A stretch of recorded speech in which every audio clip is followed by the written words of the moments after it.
नमस्कार, आप देख रहे हैं विजडम इंडिया न्यूज। दुनिया भर के देशों पर टैरिफ लगाकर आर्थिक उथल पुथल लाने वाले अमेरिकी राष्ट्रपति डोनाल्ड ट्रंप के इस फैसले को लेकर अमेरिकी अदालत ने ही सवाल खड़ा कर दिया है।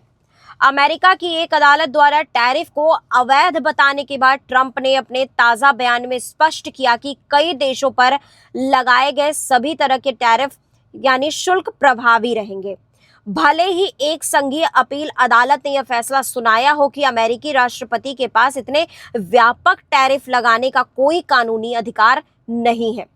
आपको बता दें कि ट्रंप को उस समय एक अमेरिकी अदालत से बड़ा झटका लगा था जब उनके द्वारा लगाए गए अधिकतर टैरिफ को ही गैर कानूनी करार दिया गया।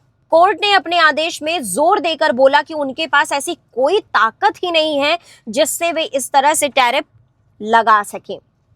अमेरिकी अदालत के इस फैसले को गलत बताते हुए ट्रंप ने कहा, अगर ये टैरिफ कभी हटाए गए तो यह देश के लिए पूरी तरह से एक बर्बादी होगी। अमेरिकी राष्ट्रपति ने social media platform truth social पर पोस्ट करते हुए लिखा कि सभी टैरिफ अब भी लागू हैं। आज एक अत्यधिक पक्षपाती अपीलीय अदालत यानी हाईली पार्टीशन अपील्स कोर्ट ने गलत तरीके से कहा कि हमारे टैरिफ हटा दिए जाने चाहिए, लेकिन वे जानते हैं कि आखिर में संयुक्त राज्य अमेरिका ही जीतेगा। अगर ये टैरिफ कभी हटा दिए गए तो यह देश के लिए पूरी तरह से बर्बादी होगी। इससे हम आर्थिक रूप से कमजोर हो जाएंगे, जबकि हमें मजबूत रहना होगा।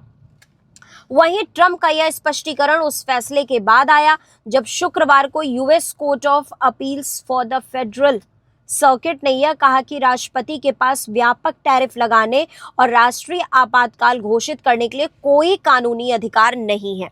हालांकि फिलहाल अदालत ने अमेरिकी अर्थव्यवस्था के चारों ओर एक संरक्षणवादी दीवार खड़ी करने के उनके प्रयास को बरकरार रखा है।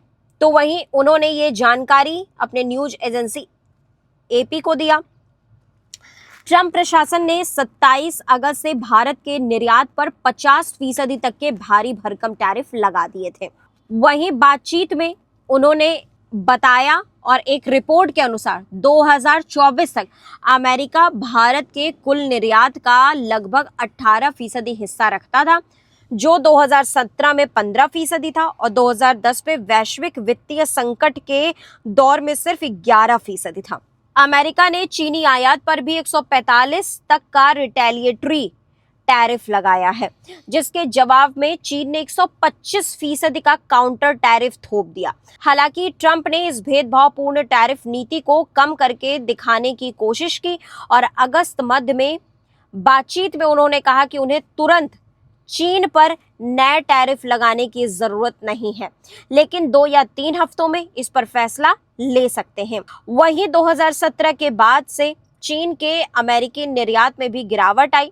पहले जहां अमेरिका चीन के कुल निर्यात का 20% हिस्सा था, वहीं अब यह घटकर सिर्फ 14% रह गया है, क्योंकि बीजिंग ने अपने निर्यात बाजार को विविध बनाने की रणनीति अपनाई है। तो देश दुनिया की बाकी खबरों के लिए आप लगातार जुड़े रहिए विजडम इंडिया न्यूज चैनल के साथ। चैनल को लाइक करें, सब्सक्राइब करें, शेयर करें, कमेंट करें।